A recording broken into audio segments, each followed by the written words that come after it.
Assuming you follow the small roster of issues and questions that I have raised regarding how Axis cinema was born in the era of the great dictators with the help of D.W. Griffith, you might wonder why, if D.W. Griffith and Royal Welsh were working with the great dictators and the studio moguls and doing such things as creating the Burning Cross for the KKK, that it doesn't come out in Kennedy assassination literature that Houdini worked with Theodore Roosevelt, or that Reagan worked with Raoul Walsh, the assistant director with D.W. Griffith, on his war times films that are filled with Axis symbolism and Nazi sympathies. How the long arc of Bly Sander's invisible arm could be behind the revolving bookshelf in all of these studios, even though it seems to have worked perfectly. Why um,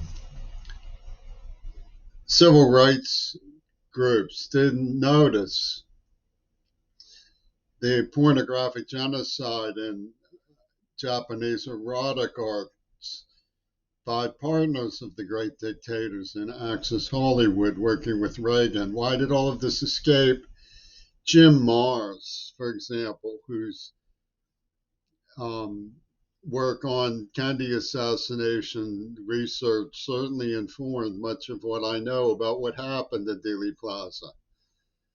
Why did Jeffrey Sachs, the leader of the Sustainable Development Goals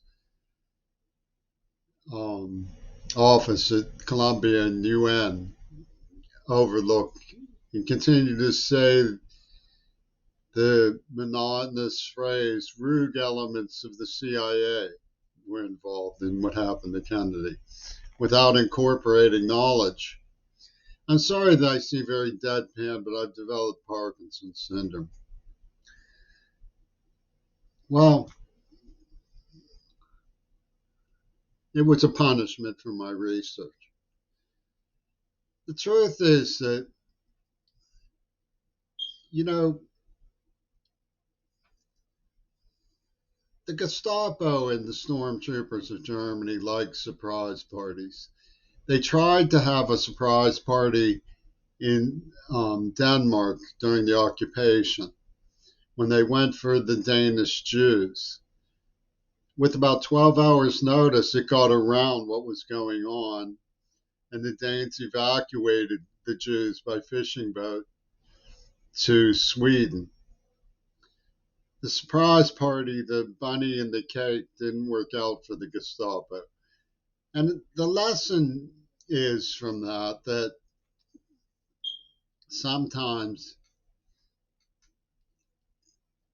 sometimes when people know what's going on, help will come. Did these people, Jim Marrs, believe that help would come if people knew what was happening? Were they working tirelessly in secret? It doesn't seem to be the case. Sometimes in America, people know everything and help never comes. You know the old story, I want my daughter or son to grow up to be a lawyer or a doctor. Well, doctors in medicine seem to be very on the ball. Doctors Without Borders, United Healthcare, Medicare, Obamacare, all of these things seem to be very responsive. But lawyers are like zombies. What is they don't respond to anything. They're entrusted to demand accountability for our values from such things as the public schools, and yet they ignore trafficking as though it's somehow to their benefit to ignore trafficking. When you look at Marrs and Jeffrey Sachs, you see people who supported Reagan's tyrannical Two Virgins war game with Biden and the United Nations and the UN peace ambassador Midori Goto. Well, inside scoop about this contest of wills was a Texas school book promoting the idea that John Lennon's death was um, an, something to be glorified by the Fifth Estate, when in reality it testifies to a Houdini. It's not just accidentally that our newspaper establishment closed as this emerged. Ruth Ginsburg was evoked by Greta Thunberg while she was parading with Attenborough and Schwarzenegger. And so to say, Queen Elizabeth wants you to know that even after the Nazi Gabriel orgy and bloodbath of Two Virgins war games and pornographic genocide, God is real and there is redemption and forgiveness. Maybe for her, she's just a little girl. But what about the people who use her this way? Are we just going to sit still while they play these Jekyll Island first name games? Ronnie and Casper were the names of the people who tortured me in 1974. If people knew would have come, people know. They have no right to deny that they know now that Lennon pulled a Houdini. But all of the proceeds of this terrible war game go to the perpetrators.